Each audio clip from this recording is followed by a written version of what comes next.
வணக்கம்.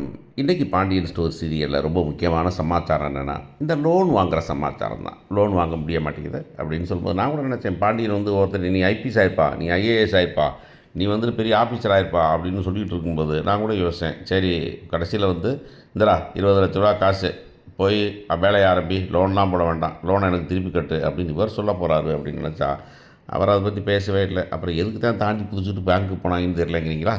சரி, ஓகே.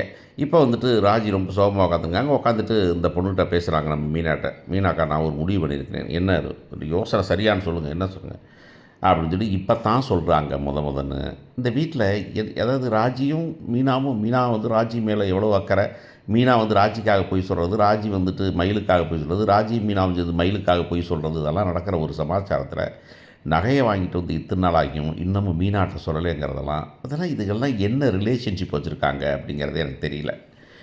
அப்போ அந்த பொண்ணு சொல்லுது, அன்றைக்கி போனோம்ல அதில் நகை பாதி நகை கிடச்சிருச்சு.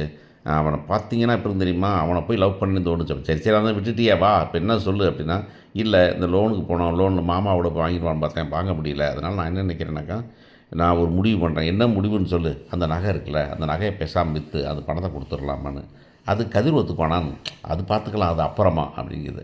சரி, ஓகே. என்ன கதிர் என்ன சொன்னால், நகையை அங்கே வீட்டில் கொடுக்க சொன்னான். ஏன் நகையை வீட்டில் கொடுக்கணும், பாதியாக கொடுத்தா அவங்க மாதிரி சொல்லுவாங்க.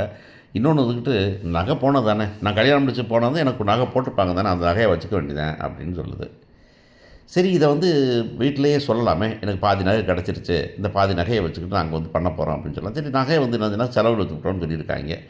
சரி, ஏதாச்சும் ஒரு முடிவு பண்ணித்தானே ஆகணும், என்றைக்காவது அவங்கள சொல்லித்தானே ஆகணும், வம்பில் மாட்டி தான் சொல்லுவீங்களா அப்படின்னா, இப்போ இந்த இடத்துல சொல்லுது நகையை விற்கிறதுக்கு. இந்த மீனா பிள்ளைங்க இது சரி சரி விற்றுறலாம், என்ன சொல்கிறேன் அப்படின்னு கேட்டால், மீனா வந்து இப்படி கடை இருக்குது அப்படின்னா, சரி அங்கே போய் விற்றுறலாம் அப்படின்னா, நீங்கள் நானும் வரேன், நான் வேண்டாம் நானே போய் விற்றுக்கிறேன் அப்படிங்குது. சரி, அங்கே போய் விற்றாக்கும் நகையை விற்றா அந்த நகையை வந்துட்டு சக்திவேலுக்கு தெரியாமல் போயிருமா அந்த நகையை விற்றது.